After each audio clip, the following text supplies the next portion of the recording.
કાંકરેજ પંથકમાં ગઈકાલે વરસેલા 1 ઇંચ વરસાદ અને ભારે પવનથી નુકસાન. કાંકરેજના શિહોરી, ચેખલા, માનપુર, રતનપુરા સહિતના અનેક ગ્રામ્ય વિસ્તારોમાં ભારે પવનથી નુકસાન. ખેતી પાકોને ભારે નુકસાન તો તબેલાઓ, કાચા મકાન અનેક જગ્યાએ પતરા ઉડ્યા હોવાની પણ ઘટના આવી સામે. કાંકરેજ તાલુકામાં ગઈકાલે શિહોરી અને ગ્રામીણ વિસ્તારોમાં વરસ્યો હતો વરસાદ. ભારે પવન સાથે વરસેલા વરસાદથી તારાજી. ત્યારે ખેડૂતો, પશુપાલકો ઘર ઉપર ઝાડ પડવાથી પશુ શેડ, મકાનોના શેડ ઉડવાનું નુકસાન. શિહોરી પશુ ઉપર ઝાડ પડવાથી પશુ મોત ભેટ્યું. તાલુકામાં અનેક જગ્યાએ ભારે પવનથી નુકસાન. પશુનો શેડ, રહેણાંક મકાન પડી ગયા, પતરા ઉડી જવાના અને ફૂટી જવાની અને ઘર વખરી પલળી ગયાની તારાજી સર્જાઈ. સરકાર નુકસાન પહોંચેલ લોકોનો સર્વે કરી અને વળતર ચૂકવે તેવી મીડિયા સામે માંગ કરી રહ્યા છે.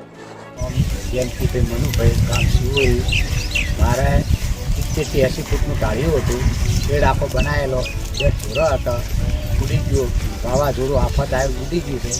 અને અમે 2 મોણા અપંગ છે અને સરકારને 2 હાથ વિનંતી છે કે અમને થોડી ઘણી સહાય હાલે તો અમારે નિર્ભર થાય. અને 2 મોણા અપંગ છે, માલ માથે જીવતા છે, માલ ઢોર માથે. એટલે મારે આ બધું હાલ ઢોરો બધો બહાર ઊભો છે અને સરકારને 2 હાથ વિનંતી કરે છે કે થોડું ઘણી સહાય હાલે તો અમારે સારું રહે. એમ બીજું કોઈ નહીં, અમે એટલી વિનંતી છે સરકારને. હેલો, બોલ. મારું નામ અમરતભાઈ હરગોનભાઈ, ગામ શિહોરી, તાલુકો કાંકરેજ, જિલ્લો બનાસકાંઠા.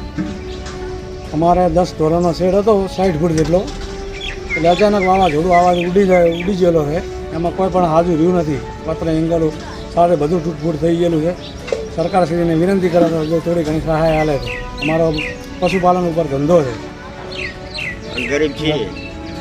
ચોંદી બાજુથી અને મારા પતરાના હતા ના બેઠણ બધું તો વાવાઝોડા મારા પતરા ફૂટી ગયા છે અને મારા માલ બધી બધું પડ્યું પાછી તબીત બધાઈ બધી.